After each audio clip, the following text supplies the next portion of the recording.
톡세이지 북클럽 초청 특별 강연에 오신 것을 환영합니다. 탁월한 리더로 성장하는 법이라는 주제로 오늘부터 매주 월요일 3번에 걸쳐서 연속 강의가 진행되게 됩니다. 저는 사회를 보게 될 조원섭이라고 합니다. 네, 반갑습니다. 네, 고맙습니다. 저는 지금 모던하우스라고 하는 라이프스타일 브랜드 마케팅 실장으로 일을 하고 있습니다. 교수님과 인연은 리더십 롤러코스터라는 책을 얼결에 같이 번역을 하게 돼가지고 그렇게 힘들 줄 알았으면 못했을 것 같은데 다행히 참 많이 배우면서 번역을 했습니다. 저는 아주대에서 코칭 전문 MBA라는 프로그램이 있는데 이번에 좀 졸업하게 됐습니다. 그래서 코칭과 좀 인연을 맺었었고요. 오늘 강연의 순서를 잠깐 좀 소개해 드리겠습니다. 처음에는 이제 1시간 정도 교수님 강연이 이어지게 됩니다. 무엇보다도 이 저자 직강이라는 것들이 죄송합니다. 역자 직강이라는 부분이 아주 특별한 기회고 그 안에서 정말 에센스들을 많이 가져가실 거라고 생각됩니다. 그 다음에 20분 정도 질의응답 시간이 있고요. 또 가장 중요한 시간 중에 하나입니다. 저자 사인회 겸 세 권의 아주 명저들이 있는데 여기서 바로 구매하실 수가 있습니다. 그래서 저자 사인회 겸 책 구매하시는 시간을 가지시게 됩니다. 이제 시간 끌지 않고요. 교수님 소개해드리고 강의 바로 시작하겠습니다. 익제큐티브 코칭 소사이티의 대표로 하고 계시고요. 숭실대 혁신컨설팅학과 주임 교수님으로 같이 강의하고 계시는 김현정 교수님 소개하겠습니다. 네.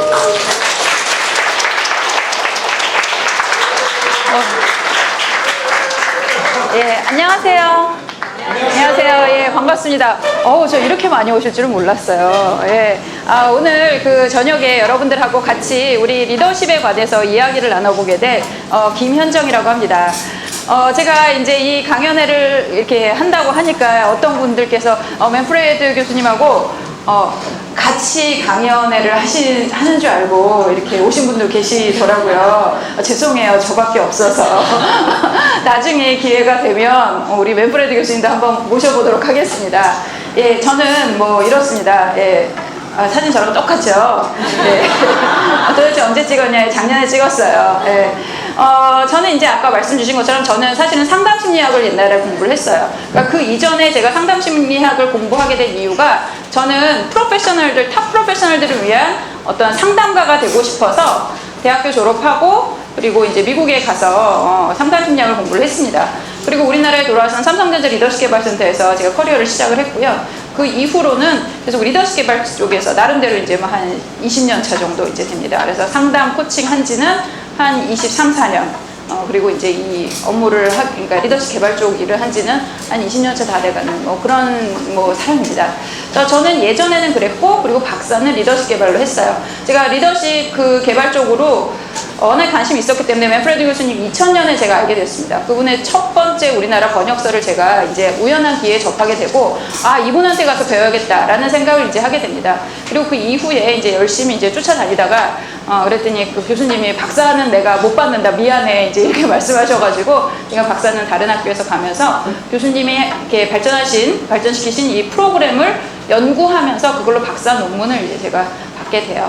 그렇게 이제 인연을 계속적으로 이어가고 있고, 지금도 굉장히 이제 가까운 관계. 그러니까 제가 되게 어떻게 보면은 제 꿈이자 저에게 롤모델이라고 말하기보다는 어떻게 보면 저의 슈퍼스타셨는데, 제가 이제 3줄짜리 이메일을 서로 주고받는, 오케이, 이런 3줄짜리 이메일을 주고받는 이제 이런 사이가 되었습니다. 그래서 지금 제가 3번째 맨프레드 교수님 책을 번역을 했고요. 오늘 그 첫 번째 책 가지고 여러분들하고 이야기를 나눠보도록 하겠습니다. 예, 그래서 오늘 첫 번째 책은 리더는 어떻게 성장하는가, 그 이야기를 한번 해보도록 하겠습니다. 리더십에 대해서 굉장히 많은 사람들이 이야기를 하고 있어요. 근데 리더십의 정말 대가라고 말을 하는 것조차도 어떻게 보면 되게 영광스러운 그런 맨프레드 교수님의 그 리더십의 5가지 그 에센스를 여러분들하고 오늘 이야기를 나눠볼 거고요. 다음 시간에 이제 삶의 진정성, 이렇게 이제 제목을 붙였는데, 저희가 리더들이 가지고 있는 어떤 성적인 모습, 그리고 그들이 돈에 대한 생각, 그리고 그 사람들이 사랑을 어떻게 바라보는가, 그리고 죽음을 어떤 식으로 우리가 생각을 해야 되는가, 그에 관한 삶의 진정성에 관한 책이 두 번째로 이제 마련이 되고요. 강연회가 세 번째는 최근적인 리더십 롤러코스터를 가지고 여러분들하고 본격적인 리더십에 대해서 이야기를 해보도록 하겠습니다. 예, 그래서 오늘은 리더는 어떻게 성장하는가, 리더와 리더를 돕는 코치들을 위한 책이다, 뭐 이렇게 말씀을 드렸어요. 맨프레드 교수님 책 이제 여러분들 구매하신 분들은 그 앞에 굉장히 줄줄줄줄 그분 뭐 얼마나 뭐 많은 업적을 이뤘는지 이제 보실 수가 있어요. 근데 제가 이분을 소개할 때 가장 좋아하는 말은 이겁니다. 이분께서는 뭐라고 말씀하시냐면 나는 되는 건 다 써. 나는 사람을 돕고 싶을 뿐이야. 이렇게 말씀을 하세요. 굉장히 많은 리더십 전문가들이 있지만 그분들 같은 경우는 리더가 어떤 식으로 해야 된다, 어떤 리더가 효과성이 높다, 이런 것들만 사실은 이렇게 연구를 하는 경우가 되게 많이 있어요.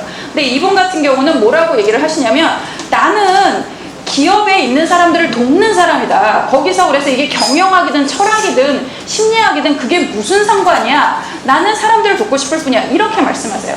사실 인시아드가 유럽에서 가장 좋은 경영대학원이거든요. 거기 시그너처 교수고 가장 유명한 교수세요.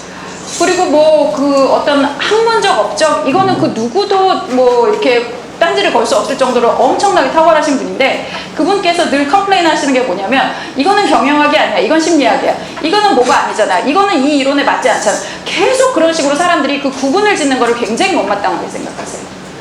우리는 리더를 돕기만 하면 되지, 그게 무슨 이론이고 무슨 학문 분야에서 나왔건 그게 무슨 의미니, 뭐 이제 이런 식으로 말씀을 하시는 거죠. 그래서 저도 마찬가지입니다. 저도 상담심리학을 공부하고 교육학을 공부하고 철학을 공부하고 심리학을 공부하고 여러 가지 분야를 공부를 하지만 그것이 다 결국에는 목적은 리더를 개발시키는 거다, 이렇게 말씀을 드려요. 그리고 여러분들 혹시 이제 이 책을 읽어보신 분들은 아시겠지만 이 책은 맨프레드 교수님이 옛날 얘기를 지어서 이야기를 풀어내요. 이분이 어느 날, 그러니까 제가 재작년에 이제 뵀을 때 그런 얘기 하시더라고요. 내가 작년에 아티클을 한 70개 썼다? 이렇게 말씀하시는 거예요. 엄청 쓰신 거죠. 근데 문제가 있어. 아무도 안 읽어, 그거를. 그렇게 말씀하시는 거예요. 그래서 자기는 이제 그 아카데미 그런 데다가 내는 거 이제 더 이상 하고 싶지 않다는 거죠. 안 읽는 책. 그런 거 말고 정말 사람들이 읽는 책을 만들고 싶다라고 생각하시면서 내신 첫 번째 책이 리더는 어떻게 성장하는가. 그리고 여러분들이 다른 그 전의 책을, 이분 책을 읽으면 너무 사실은 난해해요. 근데 그 책은 그래도 굉장히 쉽게 쓱쓱쓱 읽히는 편입니다. 여러분들이 그 이제 읽어보시면 굉장히 유명하고 뭐 그런 것도 있지만 정말 리더의 삶에 가장 가까이 가서 리더들을 도와주고 있는 그 사람의 이야기를 여러분들이 직접 들으실 수가 있을 겁니다. 그래서 이런 분이다 라고 이제 말씀을 드리고요. 오늘 이제 본격적으로 리더십에 대해서 이야기를 좀 해보도록 하겠습니다. 리더. 뭐 리더는 어떤 리더가 좋은 리더인 것 같으세요?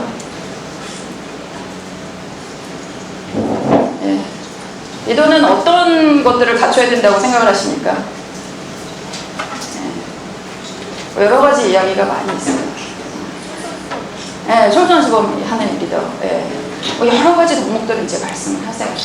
그러니까 그 여러분들이 생각하시고 있는 그것들이 다 맞을 거예요.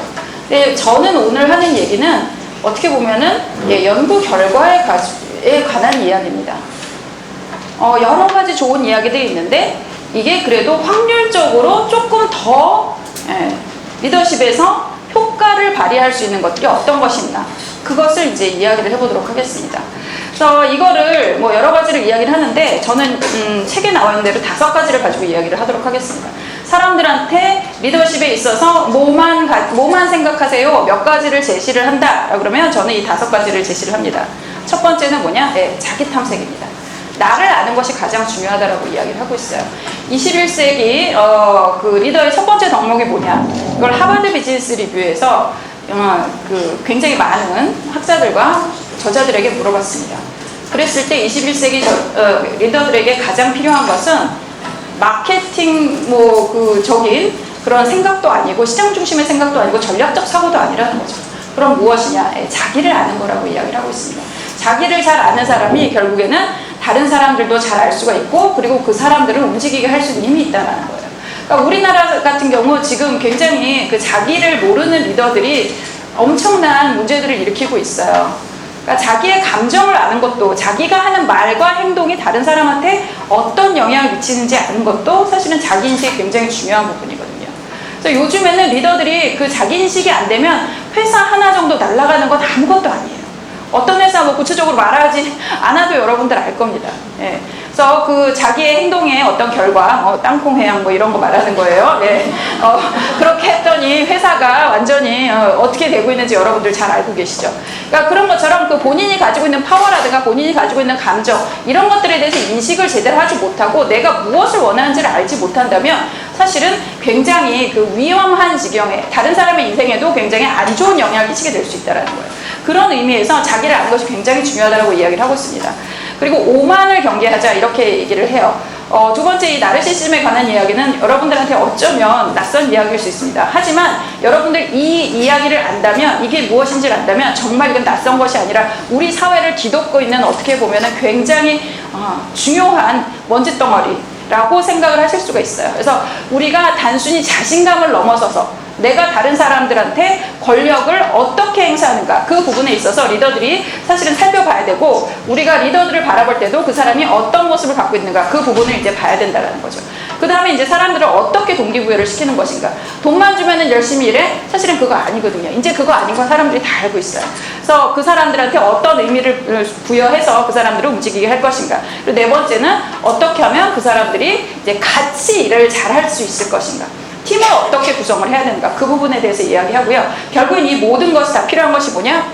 결국에는 우리가 좋은 조직 문화, 좋은 사회를 만들기 위한 것이 아니냐. 그래서 이렇게 이야기를 전개를 해서 여러분들하고 이야기를 나눠보도록 하겠습니다. 그럼 첫 번째 이야기부터 한번 해볼게요. 첫 번째 자기인식 되게 중요하다고 이야기했습니다. 자기인식 되게 중요한데요. 제가 아까 말씀드린 것처럼 하버드 비즈니스 리뷰라고 하는 전 세계에서 가장 영향력 있는 매체에서 21세기 리더에서 첫 번째 목록으로, 그러니까 덕목으로 이걸 뽑았고요. 요즘에 가장 잘 나간다고 하는 실리콘밸리 옆에 있는 스탠포드 경영대학원에서도 역시 리더들에게 가장 중요한 것은 자기가 자기를 아는 것이다 라고 이야기를 합니다. 근데 왜 이게 이렇게 중요하다고 얘기를 할까요?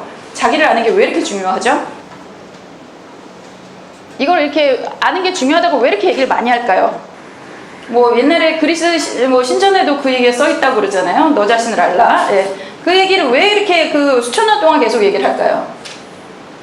뭐 여러 가지가 이유가 있지만 잘 안 되니까 계속 얘기를 하는 겁니다. 그게 이제 잘 되면 이제 한번 얘기하고 말았겠죠. 근데 그게 아니라 계속적으로 이게 사람들한테 되게 중요한 말로 이렇게 계속적으로 유행어로 따라온다는 거는 그만큼 힘들다는 뜻이에요. 그만큼 또 중요하다는 뜻입니다.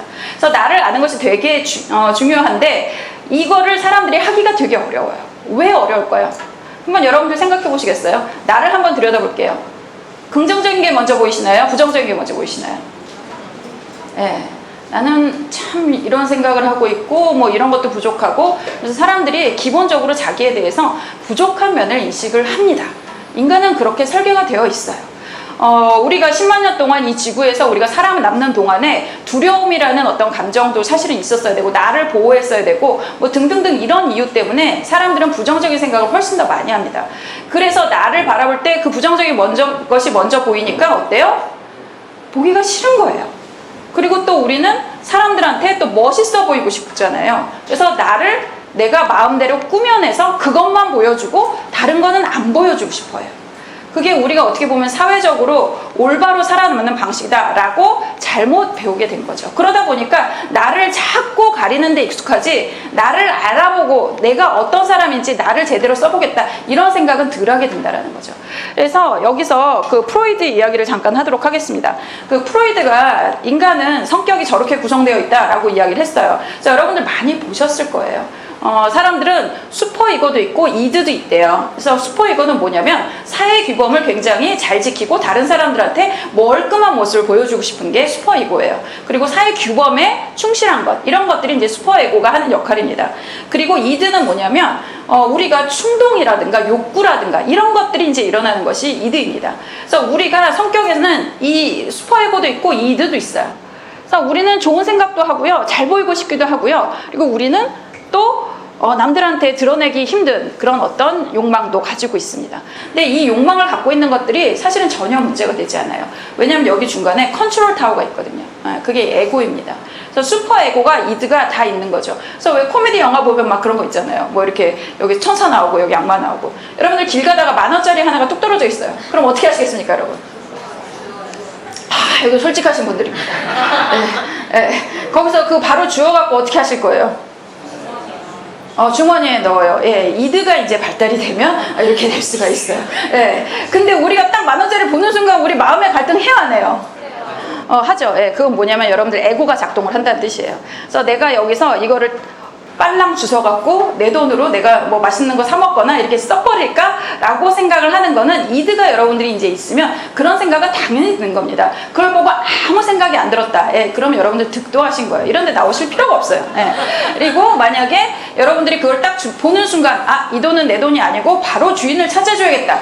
이 생각이 딱 드는 순간 여러분들의 슈퍼에고가 작동하고 있구나. 이렇게 생각을 하시면 돼요. 그래서 어떤 사람이 이 슈퍼에고가 굉장히 강한 사람이 있고요. 어떤 사람이 이 이드가 굉장히 강한 사람이 있습니다. 근데 우리는 인간은 저걸 다 가지고 있고요. 그래서 결국에는 얘네들을 어떻게 컨트롤하느냐, 에고가 결국에 어떻게 컨트롤하느냐가 굉장히 중요한 부분이 됩니다. 그래서 제가 이제 여기 저녁에 이렇게 와서 강의를 한다 그러면 뭐 좀 먹고 오면 좋은데 앞에 뭐 막 바쁘다 보니까 뭘 제대로 못 먹고 왔어요. 근데 여기서 뭐 이렇게 막 뭐 드시고 계셔. 그러더니 이제 뭐 다 드셨는지 이거를 이렇게 남겨놓고 이렇게 딱 계시잖아요. 그럼 저 배고프면 어떤 생각이 들겠어요? 그쵸. 그 먹고 싶잖아요. 그쵸. 먹고 싶은데 가갖고 이거 안 드시는 것 같으니까 제가 먹을게요 하는 거는 제가 뭐가 있다는 뜻이에요? 뭐가 지금 작동했다는 뜻이에요?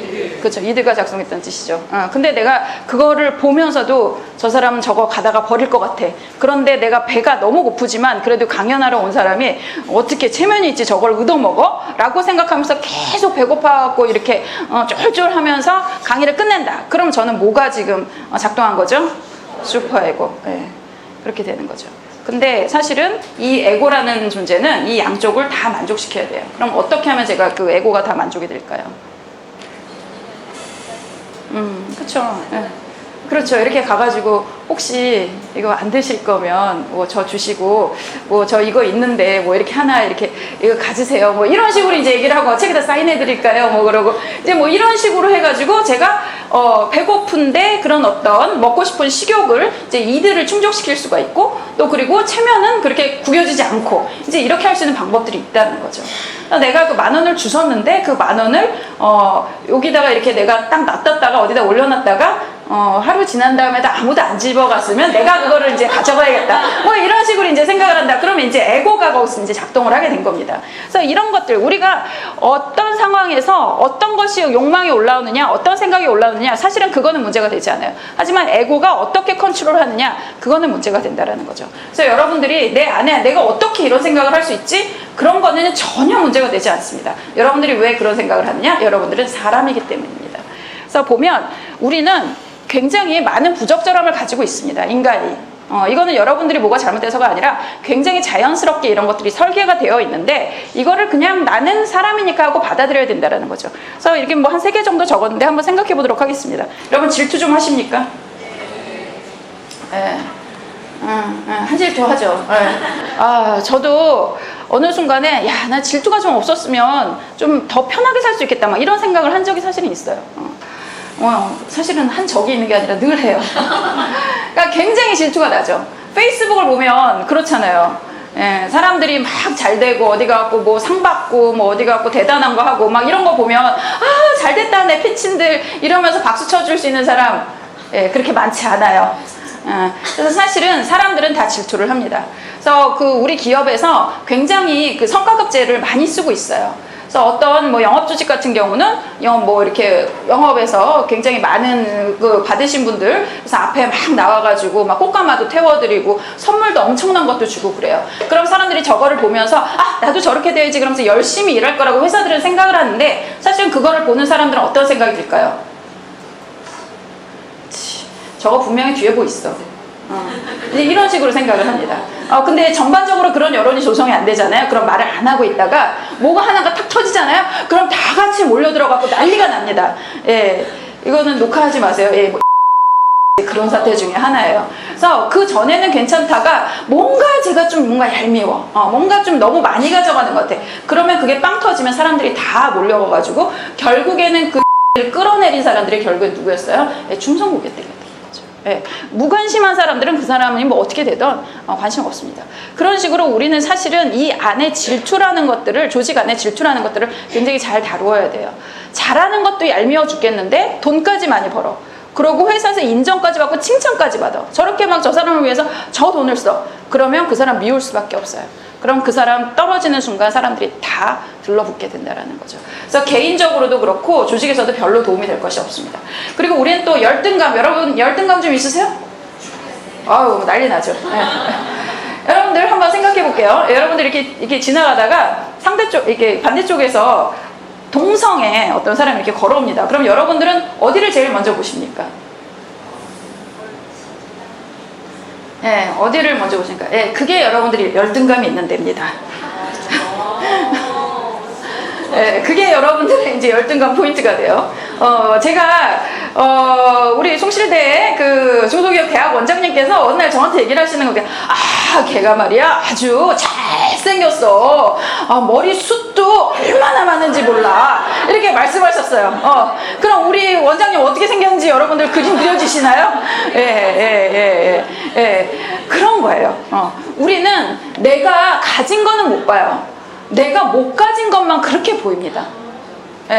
그렇기 때문에 다른 사람들이 내가 못 가진 거를 가졌다 그러면 내가 사실은 10개 갖고 저 사람 그거밖에 없는데 그게 더 커 보여요.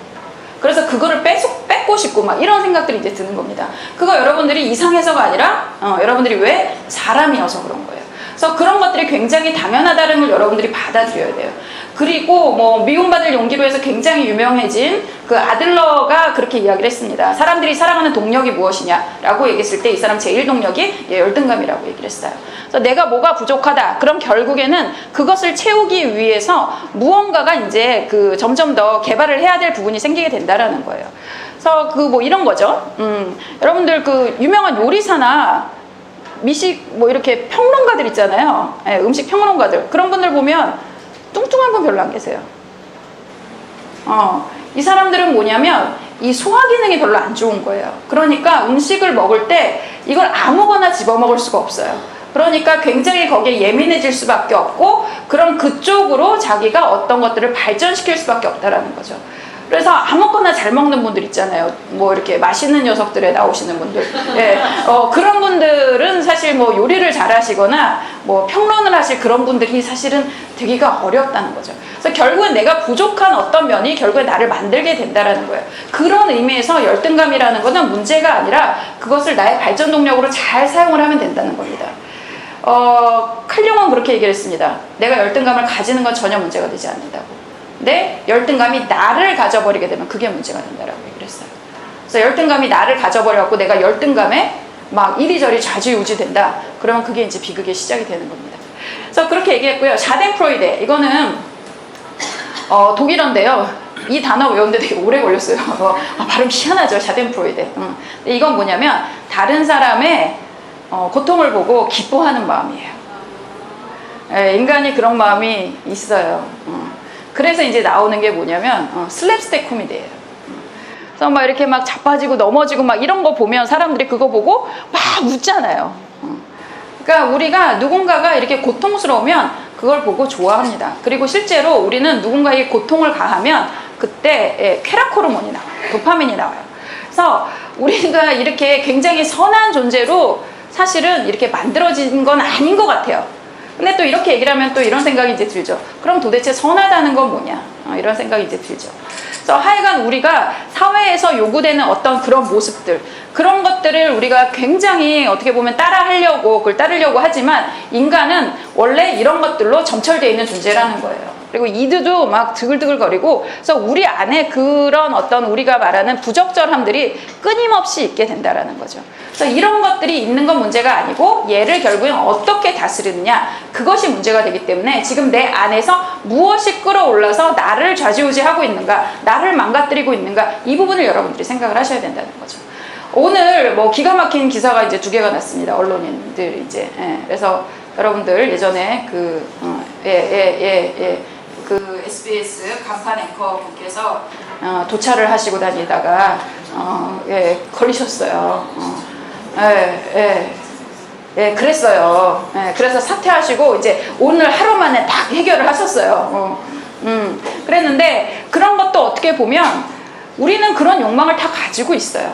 어떤 성적인 욕망들을 다 가지고 있고, 그리고 다른 사람들을 어떻게 엿보고 싶은 그런 욕망들을 다 가지고 있어요. 근데 그것들을 갖고 있는 거는 누구든지 다 갖고 있지만 그거를 행동으로 옮기진 않는다는 거죠. 근데 그거를 자기가 모르고 자기가 가지고 있는 권력에 도취돼서 요거 누가 알겠어, 이런 거 하는 순간 그냥 인생이 와르르 무너질 수 있다는 거죠. 그래서 오히려 그런 일이 일어나기 전에 내가 성생활에 문제가 있나, 내가 그걸 만족하지 못하나, 뭐 등등등등 이런 것들을 하면서 건강하게 해결할 수 있는 길들을 찾는 것이 훨씬 더 사실은 바람직한 방법이었다는 거죠. 프로이드가 그런 얘기 했어요. 어떤 욕망이 있을 때, 그거를, 감정이 있을 때 그거를 누르지 마라. 그 누르면 결국에 더 흉한 꼴로 돌아온다 라고 이야기를 했습니다. 그래서 여러분들이 어떤 욕망이 올라온다, 그럼 그걸 누르는 대신에 그걸 어떤 식으로 건강하게 풀어갈 것인가, 그 부분을 이제 오히려 연구하는 것이 더 바람직하다, 이렇게 얘기를 했습니다. 그리고 나를 아는 것이 되게 중요하다라고 얘기했는데, 결국에 가장 또 중요한 건 뭐냐면, 뭐 욕망, 욕구 이런 것도 다 중요하지만 내가 무엇을 열망하는가, 내가 인생에서 추구하는 바가 무엇인가, 이것이 사실 가장 중요하다라고 이야기를 합니다. 여러분들한테 제가 한번 질문을 던져볼게요. 네. 여러분 10년 후의 모습을 한번 떠올려 보시겠습니까? 네. 10년 후의 모습을 떠올리니까 가슴이 네, 10년 후의 모습을 떠올리는 순간 가슴이 벌렁벌렁 뛰어요? 네. 그러면 여러분들 되게 훌륭한 인생 살고 계신 거고요. 네. 만약에 가슴이 하고 눈앞이 깜깜하다, 괜찮습니다. 네, 괜찮아요. 네, 여러분들한테 그냥 새로운 비전이 필요할 뿐입니다. 그래서 나는 무엇을 원하는가, 그리고 내가 원하는 것은 어떻게 이루어지길 바라는가, 그거를 사실은 우리가 알고 있어야 된다는 거. 그러니까 내가 인생에서 원하는 것이 무엇인가를 아는 것이 되게 중요하다는 거죠. 리더에게도 중요하고 일반인들한테도 굉장히 중요합니다. 하지만 리더들한테 특히 더 중요한 건 뭐냐면, 자기가 가지고 있는 욕망이 어떤 것인지 제대로 알지 못하게 되면 이 자기의 알지 못하는 그 욕망을 채우기 위해서 다른 사람들을 잘못 이용하게 된다는 거죠. 오늘 또 나왔었던 아주 그 불쾌한 뉴스 중에 하나가 어떤 방송국에 계신 두 분께서 여직원을 불러서 룸사롱으로 누가 빨리 나오는지를 100만 원 내기를 했대요. 네, 그런 일들이 이제 일어났어요. 그런 일이 이제 일어나는 거는 이분께서 이제 무엇을 열망하는지를 제대로 모르신 거죠. 이분이 이제 열망하는 거를 모르니까 자기의 커리어를 그렇게 절단낼 수 있는 그런 악행을 이제 하시게 되는 거죠. 그래서 이 사람이 내가 인생에서 결국 추구하고 싶은 게 그렇게 사람들을 이용하고 상처 주고 이런 것이 아니었다면 아마 큰 어떤 후회를 하지 않을까라는 생각이 이제 듭니다. 그거를 위해서 사는 사람들도 있어요. 사실은 이 다음 슬라이드에서 이제 설명을 드리겠지만, 근데 그것이 아니었고, 그리고 그거를 이제 따라가서 우르르 옆에 따라가서 앉아있다가 같이 징계 먹고 같이 이제 인생 종치고 이제 이런 경우들도 이제 있다라는 거죠. 그래서 그런 것들을 할 때 내가 어떤 가치를 가지고 있고 어떤 비전을 갖고 있는지, 내 열망하는 바가 무엇인지에 대해서 아는 것이 굉장히 중요하다라고 이야기를 하는 거죠. 그래서 비전이라든가 가치라든가 이런 것들이 중요하다고 그 외서에 끊임없이 이제 나오죠. 경제 경영서에 끊임없이 나오는 이유가, 이런 것들이 없으면 자꾸 옆으로 새게 되고, 그렇게 되면은 나중에, 그러니까 맨프레디 교수님 책 마지막에 이런 이야기를 합니다. 이렇게 얘기를 해요.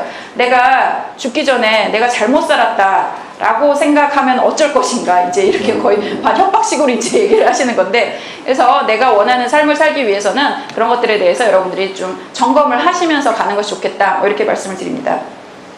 그리고 두 번째로 이야기를 하는 거는 사실은 오늘 있었던 그 뉴스에 나온 그런 사람들하고도 사실은 연관이 있는 거고, 아까 말씀드린 오만에 관한 이야기를 좀 해보도록 하겠습니다. 나르시시즘이라고, 이건 굉장히 유명한 개념이에요. 이거는 이제 뭐 이 그림을 가지고 제가 설명을 드립니다. 이게 나르시시즘의 이제 그 근원이 되는 나르키소스라는 신화에 나오는 인물이에요. 나르키소스가 물에 비친 자신의 모습을 보고 이 모습이 너무 사랑스러워서 여기에 빠져 죽었다. 그리고 여기에서 핀 꽃이 뭐예요? 수선하다. 그래서 뭐 이제 그거를 이렇게 이야기를 합니다. 그래서 이걸 개념화를 이제 처음에 한 사람이 프로이드인데, 여기에 보면 이 사람 원래 어때요? 잘생겼어요? 어때요? 예, 잘생겼죠. 근데 자기가 보는 나의 모습은 어때요? 잘 안 보여요. 그렇죠? 굉장히 추합니다. 나르시스트는 이제 뭐 우리가 줄여서 나르 이렇게 부르는데요. 이 나르들 같은 경우는 사실은 자기의 어떤 그 사람들의 뭐 특권이라든가 사람들의 어떤 떠받듦 이런 것들이 굉장히 중요한 사람들이에요. 자존심에 대한 욕구가 굉장히 큽니다. 그래서 자기가 굉장히 다른 사람들 앞에서 돋보이고 그리고 다른 사람들한테 사랑을 받고 인정을 받고 이런 거에 대한 욕구가 굉장히 커요. 근데 그 욕구가 굉장히 큰 이유가 무엇이냐? 예, 이 사람들 같은 경우는 어렸을 때 제대로 양육되지 않았을 가능성이 되게 큽니다. 그래서 부모에게 응당히 받아야 될 사랑을 제대로 못 받았기 때문에 그 비어있는 곳을 바깥에서 사람들로부터 사실은 얻어가려고 한다라는 거죠. 그래서 대표적인 요즘에 얘가 누구냐면 이제 트럼프 대통령이 이에 해당이 됩니다. 예. 이분 같은 경우는 굉장히 사람들한테 뭐 찬사와 그 관심과 이런 거 엄청 받고 싶어요. 아니 그 맨날 그렇게 어떻게 대통령이 트위터를 그렇게 계속해요. 그러니까 뭐 이분은 그리고 자기가 했던 말 뒤집고 하지만 사람들한테 그리고 엠바고 돼 있는데 자기가 대통령이 먼저 터뜨리고 막 이런 일들을 너무 많이 해요. 그러니까 뭐냐면 사람들한테 끊임없이 어떤 그 관심을 받고 싶어 합니다. 욕이 됐던 찬사가 됐건 그거 없으면 이 사람 죽어요. 근데 이제 이런 사람들이 사실 굉장히 많아요. 한때 우리 지구가 굉장히 평화로웠던 시절이 있었어요. 뭐 메르켈 총리라든가 오바마 대통령이라든가 이런 분들이 우리 이제 그 세계적 지도자로 있었을 때는 꽤 그래도 세계가 이게 평화로웠죠. 그러면서 뭐 환경이라든가 뭐 이런 것들에 대해서 굉장히 많이 생각을 했습니다. 근데 이게 뭐든지 역사는 나선형으로 변한다고 이야기를 하잖아요. 이렇게 한 극단을 가면 다시 이제 이쪽 극단으로 가게 됩니다. 그러고 나서 이제 세상이 바뀌었어요. 그러면서 이 나르시스트들의 세상이 다 돼버렸어요. 그러면서 제가 이거 갖다가 한태평양 어벤져스다 이제 그렇게 얘기를 하거든요. 네, 그래서 이제 저기에 트럼프 이제 시작을 해서 그리고 러시아에 가면 누구?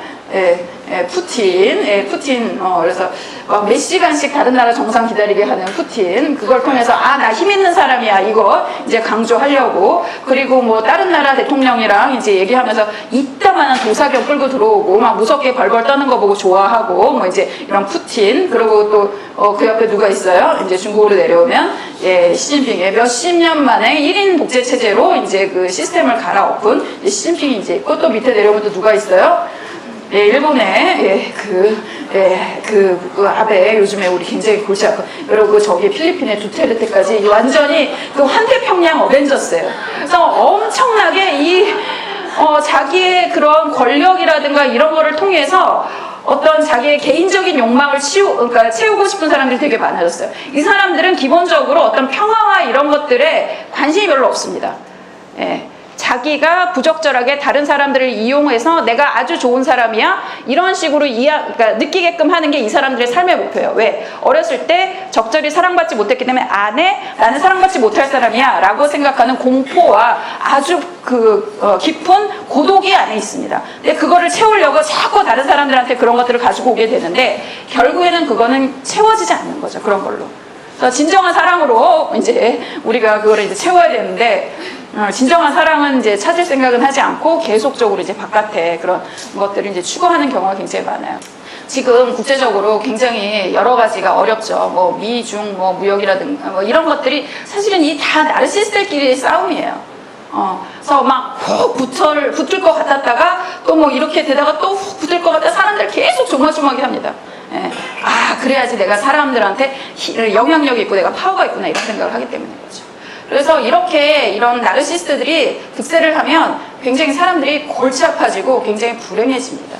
굉장히 불행해져요. 그래서 지금 전 세계적으로 어떤 어려움을 겪는 것도 이제 그런 거의 하나라고 생각을 하게 되고요. 뿐만 아니라 우리 집안에 그리고 뭐 우리 회사에 이런 나르시스트들이 엄청나게 많아요. 이런 것들을 여러분들이 이제 아셔야 돼요. 다른 사람들을 착취하고 그 사람의 선을 넘고 그 사람을 모욕하고 이용하고 이렇게 하면서 기뻐하고 그리고 다른 사람 공감하지 않고 괴롭히고 이런 사람들이 지금 조직에 굉장히 많이 있습니다. 그럼 그 사람들 어떡하냐? 근데 또 그 사람들은 뭐냐면 자기가 인정받고 싶은 욕구가 되게 높기 때문에 정말 열심히 살아요. 공부도 진짜 열심히 하고 일도 열심히 합니다. 자기가 어느 생각하는 수준에 올라갔다라고 생각하기 전까지는 사실은 발톱을 드러내지 않아요.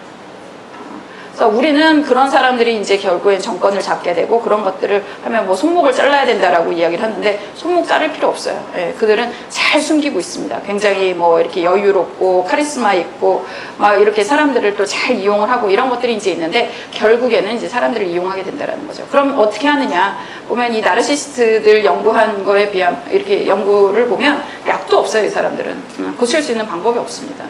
그래서 만약에 뭐 상사가 나르시스트면 어떻게 해요? 라고 얘기를 하면 예, 회사를 옮겨라 막 이렇게 이제 그래서 저는 이렇게 얘기를 하죠. 회사를 옮길 수 없으면 어떻게 해요? 그럼 알고나 당하자 이제 이렇게 얘기를 하죠. 그리고 사실은 지금 또 어떤 회사에서 이 나르시스트 하나를 제대로 컨트롤 못했고 회사가 완전히 망가지는 그 꼴을 우리가 보고 있습니다. 예, YG. 예, 승리가 완전히 나르시스트예요. 검찰 조사 받으러 가면서 그 화장을 하고 간다는 거는 웬만한 멘탈로 되는 게 아니에요. 그래서 이 사람들은 절대로 자기가의 잘못이 만천하에 드러나도 그걸 인정하지 않는다고 이야기를 해요. 그러니까 자기는 잘못이 없는 사람인 것처럼. 그래서 이렇게 계속적으로 이렇게 사람들을 나쁘게 물들여 간다라는 거죠. 그래서 썩은 사과를 골라내라 라고 이야기를 한다면 그 썩은 사과 중에 대표적인 썩은 사과가 이 나르시스트입니다. 그래서 그런 회사들 그런 한 사람이 회사를 완전히 망가뜨릴 수 있다. 뭐 이런 식으로 얘기를 하고 있어요. 근데 리더가 되면 어떤 이런 병이 아니더라도 아주 극단적인 병이 아니더라도 약간 이런 것들이 이제 드러나기 시작을 해요. 성인들의 정신병을 이렇게 쭉 연구를 해보면 보통은 한 20살 넘어가면 그것이 이제 발병을 하거든요. 뭐 무슨 조현병이 됐건 무슨 병이 됐건. 근데 이 병이 그 발병 시기가 아주 흥미롭습니다. 예, 이게 자기애성 성격장애라고 하는 진짜 정신병인데 요거 언제 누구한테 제일 많이 나올까요? 예, 50대 남성에게 제일 많이 나와요. 예, 50대 남성들이 왜 갑자기 나르시스트가 될까요? 예, 나르시스트는 잘 나갈 때는 인정받을 때는 사실은 괜찮아요. 그러니까 바깥에서 찬사가 들어오고 이런 것들이 들어오니까 괜찮아요. 근데 이제 이 사람들 같은 경우는 자기가 가지고 있는 것보다 더 크게 보이고 싶기 때문에 약간 이렇게 뻥치고 허세하고 막 그리고 말도 안 되는 계획을 세우고 결국에 그러다가 자기가 자기 발에 걸려서 넘어지게 되는 이제 그런 코스를 이제 가게 되거든요. 그래서 힘이 있을 때는 이 나르들도 신나게 살아요. 근데 힘이 빠지게 되잖아요. 그래서 회사에서 내가 뭐 퇴직을 하게 된다라든가, 그리고 이제 신체적으로 뭐 굉장히 안 좋아진다라든가, 이제 이런 것들이 생기면 이 사람들이 자기가 그 누리던 그런 것들을 못 누리기 때문에 우울해집니다. 굉장히 우울해지고, 그리고 사람들이 다 꼴보기 싫어요. 그래서 막 사람들을 다 비난하고 다닙니다. 그러다가 이제 결국에는 병원에 가서 보면 이제 그게 진단이 나오게 되는 거죠. 그래서 사실은 자기가 잘 나갈 때는 나르들은 그렇게 큰 해가 되지 않지만 이게 자기가 꺾인다고 생각할 때 굉장히 주변 사람들을 괴롭게 하는 경우가 많아요. 저는 실제로 기업에서 이런 일 때문에 뭐 자살하고 그런 분들까지 봤어요. 자기가 할 수 있는 데까지는 다 하지만 결국에 그게 받쳐주지 못할 때는 자기의 모든 것이 허상이 이제 다 빠져나가면서 삶의 의지조차 사실은 가질 수가 없게 되는 시기에 이르른다는 거죠. 그럼 어떻게 해요? 예, 제가 아까 말씀드렸지만 약도 없어요. 어떻게 해야 될지는 모르겠어요. 정신과에 가도 치료가 잘 안 돼요. 이분들 같은 경우는. 예. 그 의사를 되게 의심하고 그리고 적대시합니다. 전문가를 적대시하는 면들이 이제 있어요. 그래서 뭐 하여간 뭐 이렇게 해서 알고나 당하자. 예, 그래서 그리고 리더들 같은 경우는 약간 내가 이게 뭔가가 올라오는 것 같다 그러면은 이제 그 본인의 어떤 성격적인 수준에서는 조금 본인이 이제 좀 컨트롤 해야 되는 면들이 있어요. 그리고 리더가 되면 기본적으로 뇌의 구조가 바뀐다고 이야기를 하잖아요. 그러면 이게 병까지는 가지 않더라도 약간 그런 게 있어요. 저도 막 이제 어느 순간에 막 일이 막 잘 되기 시작하면서 막 사람들이 저를 막 찾더라고요. 그렇게 했는데 막 그렇게 되면 저한테 뭐 옛날에는 이런 거 좀 해주세요. 그러면 뭐 이런 거는 이렇게 해서 얘기해 주세요. 그러면 아, 네, 그냥 그러고 다 그렇게 했어요. 근데 어느 순간에 그런 거를 딱 요청 헐, 나한테 이런 거를 요구해? 나 김현정이야. 막 이렇게 되는 거예요. 그래서 내가 미쳤구나 이제 그 생각을 바로 했어요. 저는. 이러다가 미칠 수 있겠다. 근데 보통 사람들은 그렇게 못하는 경우가 되게 많아요. 그냥 자기가 그렇게 말하면 사람들이 맞춰주니까 그래도 되는지 알고 점점 그러다가 선을 넘게 되는 경우가 되게 많죠.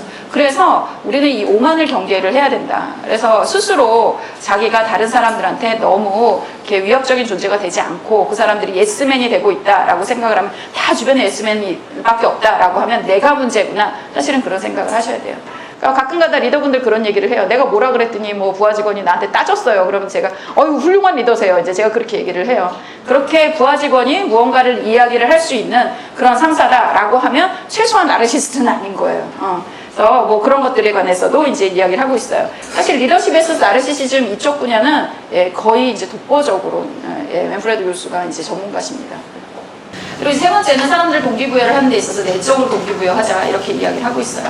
우리가 사람들을 동기부여한다라고 생각하면 우리가 돈을 좀 더 주거나 보상과 처벌을 해주면 사람들을 우리가 그 사람들을 동기부여하고 뭔가 잘할 수 있게 해줄 수 있다라고 생각을 하는 경우가 굉장히 많습니다. 제가 기업에서 중간 관리자들을 강의를 하게 되면 어떤 분들이 그런 말씀을 하세요. 사실 어떤 분들이 아니라 거의 모든 분들이 이런 얘기를 하십니다. 우리는 부하 직원을 사실은 동기부여할 수 없어요. 왜? 중간 관리자들 왜? 예, 내가 보상을 할 수도 없고 난 평가자도 아니에요. 그렇기 때문에 나는 동기부여를 할 수가 없어요. 이렇게 말씀하시는 분들 굉장히 많아요. 근데 이거는 우리가 동기부여를 보상과 처벌로밖에 할 수 없다라고 생각을 하면 그런 생각을 하실 수가 있게 되는 거예요. 그럼 여기 이제 뭐 이렇게 얼굴을 보니까 이제 다 20대 같긴 한데 그래도 여기서 좀 이렇게 애 키워보시고 뭐 그런 분들한테 좀 여쭤볼게요. 애들 이제 공부 좀 잘했으면 좋겠잖아요. 우리 생각에는. 그러면 보통 부모들이 어떻게 하나요? 예, 뭐 몇 점 맞아오면 뭐 용돈 올려줄게, 뭐 핸드폰 바꿔줄게, 뭐 이런 식으로. 그리고 너 몇 점 이하로 떨어지면 뭐 맞을 줄 알아? 뭐 이런 식으로 이제 얘기를 많이 합니다. 그런 식으로 하면 애들이 성적이 오르던가요? 예, 안 올라요. 그런 식으로 올랐으면 예, 저기 뭐 재벌집 애들은 다 뭐 이렇게 됐어야죠. 사실은 그렇게 해서 우리가 보상과 처벌을 주면 사람들이 잘할 거라고 생각을 하지만 오히려 사실은 역효과를 냅니다. 굉장히 많은 연구들이 이런 어떤 보상과 처벌은 효과를 내지 못하고 심지어는 역효과를 낸다라고 이야기를 하고 있어요. 그럼 어떤 것들로 사람들을 동기부여를 해야 되냐라고 얘기를 하면 이렇게 얘기합니다. 한 단계 높은 이상향을 제시함으로 해서 동기부여하라. 요즘에 리더십에서 다 이렇게 얘기를 해요. 그럼 도대체 한 단계 높은 이상향이 무엇이냐라는 거죠. 그냥 잘 먹고 잘 사는 게 어떻게 보면은 그냥 일반적인 이상향일 수 있어요. 근데 그것이 아니라 한 단계 높은 도덕적 이상향이다. 그건 뭘까요? 뭐 여러 가지가 있습니다. 우리가 인류의 평화와 세계의 발전에 이바지하고 있다. 이제 이런 박애주의라든가 내가 하는 일이 다른 사람들한테 긍정적인 영향을 끼치고 있다라든가 뭐 세상을 바꿀 수 있다라든가 이런 것들이 한 단계 높은 이상향이라고 이야기를 하고 있어요. 요즘에는 단순히 너 이거 해가지고 뭐 그 월급 받아갖고 이렇게 해서 뭐 해외여행 가라, 뭐 이렇게 해서 뭐 집 사라, 뭐 차 사라 이렇게 하는 걸로는 사람들을 동기부여하기 어렵다라는 거죠. 그래서 이거를 함으로 해서 우리가 정말 혼자서는 할 수 있는 일을 다 같이 할 수 있다. 이런 식으로 한 단계 높은 이상향을 제시하라. 리더십에서도 이제 이렇게 이야기를 하고 있습니다. 그래서 뭐 가치라든가 비전이라든가 추구하는 사람으로 만들라는 거고요. 그리고 또 이 그 내적 동기부여가 중요한 이유가 외적 동기부여 시스템을 계속적으로 쓰게 되면 이게 그냥 효과가 없는 정도가 아니라 어떻게 되냐? 내적 동기부여 시스템을 망가뜨리게 됩니다. 이 얘기는 뭐냐면 계속적으로 보상과 처벌로만 사람을 다루게 되면 나중에 사람들이 무기력해진다는 거예요.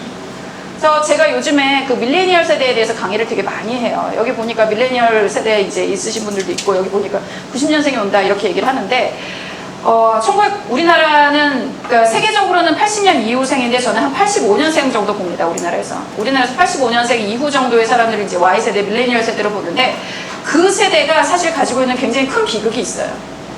그 제가 폭탄 맞은 세대라고 이야기를 해요. Y세대 폭탄 맞은 세대라고. 왜? 예, Y세대는 거기서 나온 크리에이티브가 없어요.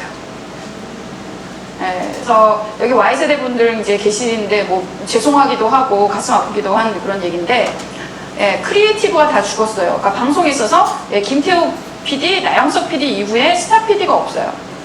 그리고 홍상수, 김기덕, 봉준호, 박찬욱 감독 이후에 우리나라에 세계적인 감독이 없어요. 이 사람들 다 30대 때 세계적인 그런 영화제에서 상 받고 이랬던 사람들이거든요. 그래서 그 사람들이 10년, 20년 지나면서 이제 투자도 받고 뭐 이런 거 저런 거 트라이 하다 보니까 결국엔 세계적인 거장으로 이제 크게 되는 거죠. 그럼 세계적인 거장이 하나가 있으면 그 밑에 사실은 굉장히 많은 어떤 산업이 이제 생길 수가 있는 거예요. 그래서 이런 크리에이티브가 굉장히 중요하다라는 거죠. 그리고 산업적으로 봤을 때 베이비부머가 제조업을 이제 불러일으켰고 그리고 X세대가 문화 콘텐츠 산업을 이제 만들었습니다. 그래서 지금 방탄, 뭐 BTS 뭐 아직 전 세계적으로 날르고 있잖아요. 이게 사실은 1990년대에 어떤 대중문화가 엄청나게 이렇게 성장을 하게 되면서 그래서 매니지먼트업이라는 것들이 나오게 되고 그것이 성숙해서 지금 이런 결과들이 나오는 거거든요. 게임 산업도 마찬가지입니다. IT 기업도 마찬가지입니다. 다 그런 식으로 하는데 사실은 그 우리나라 Y세대들은 그런 것들을 만든 게 없어요.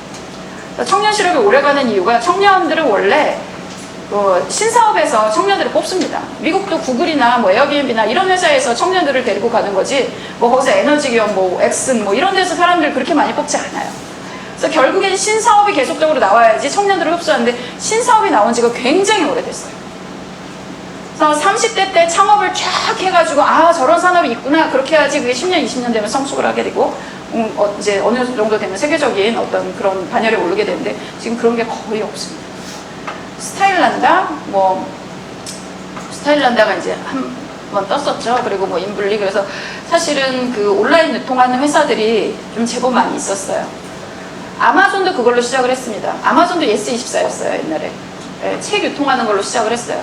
근데 15년, 20년 지나면서 예, 전 세계 1위 기업이 이제 됐죠. 도대체 뭐 하는 회사인지 요즘은 알 수가 없는 거죠. 수많은 걸 합니다. 뭐 드론도 개발하고 수많은 것들을 하는데 결국에는 그렇게 이제 성장을 하게 되는데 그럼 왜 Y세대에 그런 크리에이티브가 없냐는 거죠. 다른 나라 밀레니얼들은 그런 거 만든 거 많아요. 그러니까 미국에서 계속적으로 혁신이 일어나고 있고 산업이 계속적으로 일어나서 작년, 재작년에 세계적인 경기가 풀리면서 전 세계에서 가장 부동산을 많이 산 연령대가 20대예요. 굉장히 오랫동안 힘들다가 2008년 리만 브라더스 사태 이후로 굉장히 오랫동안 힘들다가 경기가 이제 살아나니까 20대들이 그동안 이제 집 못 사던 사람들이 다 집을 사기 시작을 했거든요. 우리나라만 빼고. 왜 우리나라 그 젊은 사람들은 예, 이런 기회가 안 돼도 모멘텀이 없냐는 거죠. 세우는 게 없습니다. 이거 왜 그러냐라고 하면 저는 사실은 학교 시스템에서 이걸 찾고 싶어요. 학종을 만들기 시작하면서 예, 학생생활 그 기록부로 대학을 가잖아요. 그래서 아이들이 그 안에서 계속적으로 평가를 받습니다. 그래서 숙제 하나, 뭐 시험 하나 이런 걸로 계속적으로 평가를 받고 그리고 그 체벌이 이제 옛날에는 가능했었는데 1998년 학생 인권 조례가 생긴 이후로 체벌이 불가능해졌어요. 그럼 선생님들이 학생들을 컨트롤하기 위해서 뭘 하죠? 그 다음부터 상점 벌점 제도들이 엄청나게 생겼습니다. 옛날에 그냥 아싸리 그냥 한 대 맞고 그냥 시원하게 맞고 끝났어요. 그랬는데 뭐 너 떠들어 그럼 뭐 분필 맞고 뭐 이렇게 그 지우개 맞고 뭐 이제 이런 식으로 하고 끝났었는데 너 이름 뭐야? 너 몇 번이야? 마이너스 1점 이런 식으로 이제 다들 계속적으로 이게 쌓이는 거예요. 어디 플러스 마이너스. 아니 얘네들이 무슨 슈퍼마리오 그 게임의 마리오도 아니고 학교에 가면 맨날 그 1점 플러스 1점 마이너스 1점 이걸로 계속적으로 평가를 받게 되면 결국에는 이 외적 동기부여 시스템이 내적 동기부여를 다 망가뜨리는 거예요. 그래서 나는 뭘 해야 될지 이게 없어지는 거예요. 여기 이제 나이 좀 있으신 분들은 옛날에 대학교 다닐 때, 아니 대학교 아니죠. 중고등학교 다닐 때고 뭐 언제 방학 때 되면 여러분들 아침에 눈 뜨면서 무슨 생각했습니까? 오늘은 어디 가서 누구랑 놀까? 그냥 아씨 오늘은 뭐 하지? 이런 생각 이제 하시면서 눈 뜨시는 분들이 많았을 거예요. 근데 요즘 어때요? Y세대 이후로는 예, 자기의 삶이 정해져 있습니다. 아침에 눈 뜨면 엄마 오늘 스케줄이 뭐야? 이렇게 됩니다. 그러니까 내가 뭔가를 만들어야 되는 그런 니즈가 굉장히 없고 그런 걸 안 해본 거예요. 그렇기 때문에 내가 뭘 해서 야 오늘 재밌었어. 내가 오늘 이렇게 하루를 이렇게 살아서 나 뿌듯했어. 나 즐거웠어. 이런 성취감이라든가 이런 것들을 찾기가 어렵게 된다는 거죠. 그래서 이게 사실은 요즘 이렇게 되면 결국엔 되게 무기력해진다 그랬잖아요. 요즘에 청년들이 들어오면 대기업에 들어오면 30%가 1년 안에 나갑니다. 그렇게 어렵게 취업을 해가지고 회사를 다니는데 굉장히 무기력해집니다. 이거 좀 사회적으로 저는 그래서 굉장히 좀 목소리를 내야 되는 부분이 아닐까라는 생각을 하게 돼요. 그래서 내적 동기부여, 외적 동기부여가 아니라 내적 동기부여 시스템을 사실 만들어야 되는 거죠. 창업을 하는 것도 마찬가지예요. 1세대들이 창업을 할 때는 먹고 살기 어려운 사람들이 창업을 했습니다. 근데 이제는 부자들도 창업을 해야 돼요. 마크 주커버그나 빌 게이츠나 다 부잣집 사람들이에요. 그 사람들이 돈 벌고 싶어서 창업을 한 게 아니라는 거죠. 어떻게 하다 보니까 돈은 그렇게 많이 벌리게 되고 결국에는 내가 만들고 싶은 세상을 꿈꿔야 되고 그것을 자기가 만들어가면서 성취감을 느끼고 그 안에서 인내심을 배우고 그 안에서 사람들과의 관계를 만들어가고 이런 거를 통해서 사는 재미를 느껴야 된다는 거죠. 그게 이제 결국 내적 동기부여다라고 이제 이야기를 하고 있습니다. 그 네 번째는 그러면은 이거를 어떻게 팀으로 엮을 것인가 그 부분에 관한 이야기인데요. 이렇게 얘기를 해요. 사람들을 팀을 구성을 한다라고 얘기하면 우리 회사가 잘 되려면 훌륭한 사람들을 많이 모아내야 된다고 생각을 합니다. 훌륭한 사람들을 많이 모아놔야 된다라고 생각하면서 생각하는 것들이 사람들이 다 전형이 있어요. 그래서 뭐 이를테면 공부도 잘하고 모두 잘하고 다 잘하는 사람이에요. 다 잘하는 사람끼리 모아놓으면 그 회사 잘 될까요? 네. 어떤 회사에서 미래 먹거리 찾는다 그래갖고 전 세계에 정말 석학급들을 16명을 모아놨어요. 그래서 뭐 정말 잘 나가는 뭐 대학 교수, 어디 연구원, 뭐 세계적으로 잘 나가는 한국 사람들 쫙 모아서 16명 딱 모아놔갖고 여기서 미래 먹거리 만드세요. 그랬더니 그 사람들이 짜잔 하면서 뭐 안 들었을까요? 네, 어떤 일이 일어났을까요? 그쵸, 서로 자기 잘났다고. 왜 쟤는 창가 옆에 책상을 주는데 나는 왜 여기 창가가 없냐부터 시작해갖고 질투 이런 거 굉장히 많고 내가 이게 되게 중요하다라고 이거를 이제 생각을 하고 했는데 누구랑 하면은 뭐 주된 기술이 이런 게 있으면 내가 뭐 서브를 해야 될지도 모르는데 아니다 이거는 내가 아무것도 안 해. 진짜 계륵 집단이 돼버렸어. 야구팀으로 치면은 미국에서 최고 명문 구단이 뉴욕 양키스입니다. 굉장히 이제 투자를 많이 하죠. 훌륭한 선수들을 다 모아갖고 와요. 근데 이 뉴욕 양키스는 월드 시리즈에 우승을 한 적이 별로 없어요. 그러니까 어떤 훌륭한 사람들을 다 모아놓으면 그 팀에서 성과가 날 거라고 생각하지만 사실은 그거는 꼭 반드시 그런 건 아닐 수 있다는 거죠. 그럼 어떤 것들이 사람들을 이제 일을 하게 만드냐라고 얘기했을 때 이제 예전에는 사람들은 어떤 스탠다드를 만들어놓고 거기에 다 어느 정도 이제 부합하는 인간을 만들려고 되게 노력을 많이 했어요. 근데 그게 돼요? 네. 그게 어느 정도 일정 수준이 됐을지 모르겠는데 옛날에는 그게 괜찮았을 수도 있어요. 왜냐면 다 같이 수준이 낮았으니까 우리. 근데 지금은 사람들이 굉장히 수준이 높고요. 테크놀로지라든가 이런 것들이 너무 많이 발전을 했기 때문에 웬만큼 하는 것 갖고는 사실은 소용이 없어요. 그래서 어떤 사람은 이제 새로운 아이디어를 많이 이제 잘 낸다. 새로운 아이디어가 좋다. 그러니까 창의적이다. 어떤 사람은 실행력이 좋다라고 하면은 야, 너는 창의적인데 왜 이렇게 실행력이 떨어지냐? 너는 이렇게 실행력을 좀 이렇게 새로운 아이디어가 없냐? 이제 옛날에는 이런 식으로 얘기를 했거든요. 근데 그 실행력 있는 사람들은 기본적으로 창의적이기가 어려워요. 그렇기 때문에 사실은 하나에 이렇게 초점을 맞추기 때문에 실행력이 개발이 될 수밖에 없는 거거든요. 근데 옛날에는 그렇게 해갖고도 그냥 못하는 거 이렇게 해갖고 뭐 내가 뭐 창의력 70이고 그러면 실행력 20이면 뭐 이렇게 됐었단 말이죠. 근데 요즘엔 그렇게 해갖고 안 된다는 거예요. 다 최고들만 모아놓는다는 거예요. 여러분들 쓰는 핸드폰 하나도 보면 뭐 화면이면 화면, 뭐 OS면 OS, 뭐 카메라면 카메라 안 훌륭한 게 없어. 다 최고들이에요. 다 최고들. 그렇기 때문에 이거를 내가 열심히 노력해서 부족한 거를 채워서 어떻게 한다? 그거는 이제 먹히지 않는다는 거죠. 그래서 결국엔 팀으로 일하는 이유도 뭐냐면 결국에 최고들을 쓰기 위해서 팀으로 일하는 겁니다. 팀을 이제 이룰 수 있는 리더들 같은 경우는 그래서 부족한 걸 볼 필요가 없다는 거예요. 이 사람이 잘하는 걸 보고 잘하는 것끼리 묶어주라는 거죠. 이 사람 새로운 아이디어 많아요? 이 사람 실행력 좋아요? 그럼 너네들이 협업해! 라고 하면 거기서 일이 된다는 거죠. 그런 식으로 지금 돼야지 빨리빨리 무언가를 할 수가 있는 세상이 됐어요. 그래서 상호 보완성을 이제 인정해라 라고 이야기를 합니다. 그래야지. 그리고 또 질투가 없어요. 똑같은 기준을 가지고 사람을 평가를 하면 그 안에서 질투가 말도 못하게 생깁니다. 그리고 그 안에서 왕따 생기고 이런 것들이 생긴다는 거죠. 근데 새로운 아이디어 많은 사람들은 야, 실행력 좋다 이렇게 칭찬하는 것 같고 그거 갖고 질투하지 않아요. 아, 제가 잘하니까 나는 그것 때문에 욕 안 먹겠구나 그러면서 즐거워해요. 그래서 사람들이 가지고 있는 그 상호 보완성을 잘 매니지하는 것이 리더가 해야 될 일이고, 여기 보면 눈이 안 보이는 장님과 다리를 이제 쓸 수 없는 안진뱅이가 같이 장에 가는 겁니다. 이거를 혼자 눈도 보이고 혼자 다리도 멀쩡한 사람은 혼자 가요. 근데 우리가 팀으로 일하게 된다는 건 서로 부족함이 있음을 인정했을 때 사실은 그런 것들이 가능해진다는 거죠. 요즘에 굉장히 얘기를 많이 하고 있는 심리적 안정감도 그렇게 얘기를 합니다. 취약성을 드러내라, 리더가. 그리고 사람들한테 취약성을 인정을 해라. 그것은 도움을 청할 수 있다는 뜻이다. 서로 도와주는 그런 조직이 되면 팀워크는 올라갈 수밖에 없습니다. 그러면 그렇게 하려면 어떻게 해야 되냐? 리더는 강점 포트폴리오를 작성을 하고 저는 이야기를 합니다. 그래서 여러분들이 가지고 있는 뭐 장점, 그리고 여러분들 부하 직원이 가지고 있는 강점, 이것들을 같이 이렇게 이용을 하라고 이야기를 해요.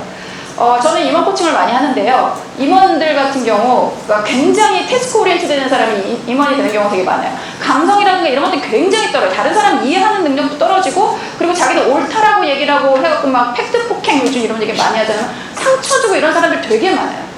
그렇게 하는 사람들 이제 코칭 해가지고 부드럽게 말하는 거 이런 거 가르치죠. 근데 이게 하루아침에 되는 거예요? 하루아침에 안 돼요. 그럼 어떻게 하냐?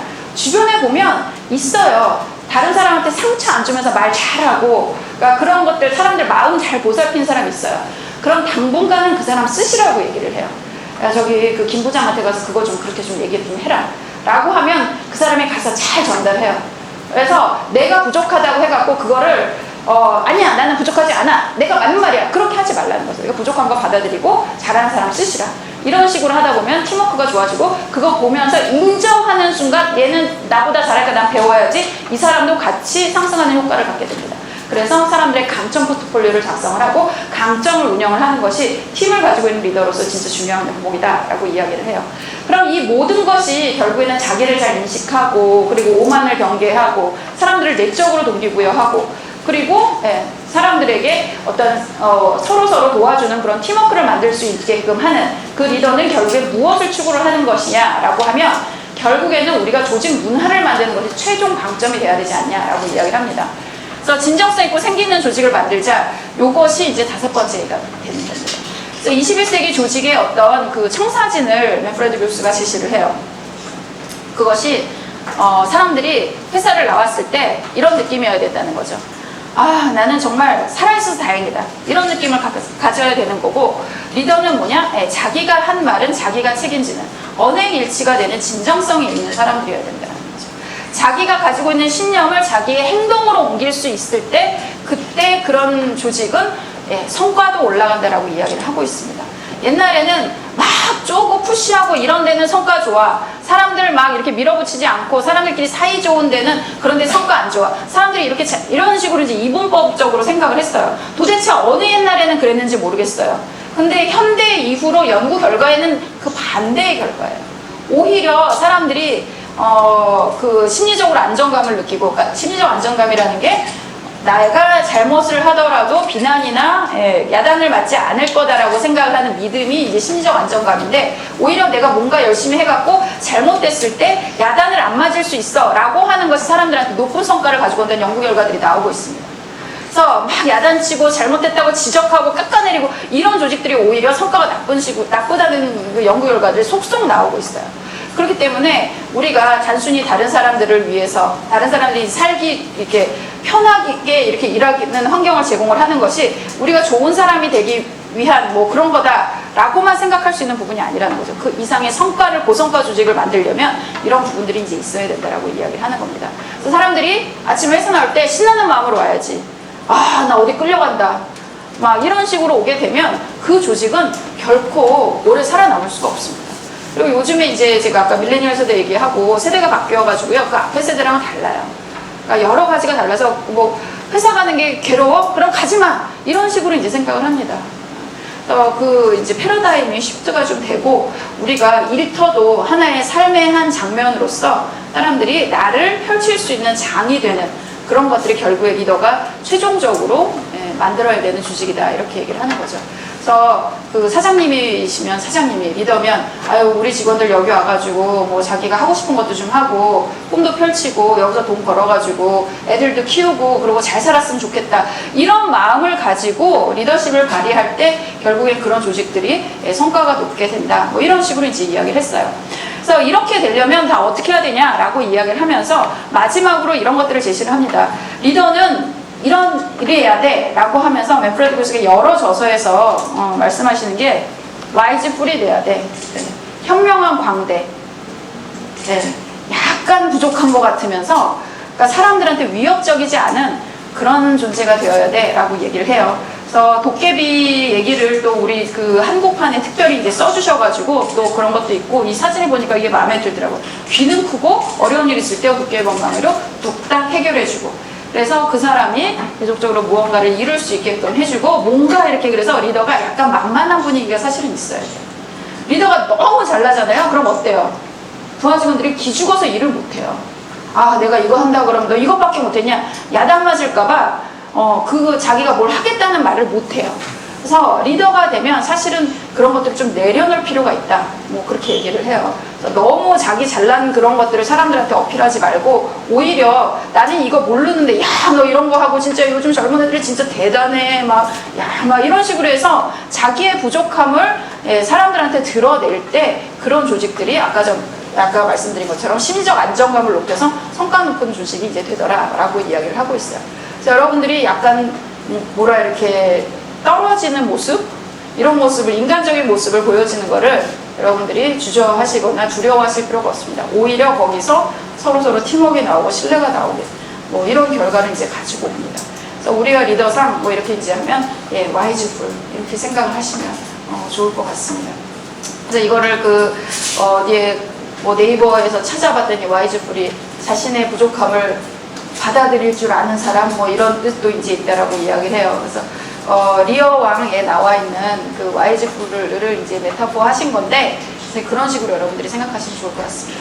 그래서 여기까지가 이제 제가 책 내용을 조금 이제 구성을 해서 우리나라에 맞춰서 여러분들한테 제가 전달을 해드렸어요. 이제는 여러분들 질문을 좀 받도록 하겠습니다. 그래서 뭐 제가 준비한 건 여기까지고요. 예. 질문 있으십니까?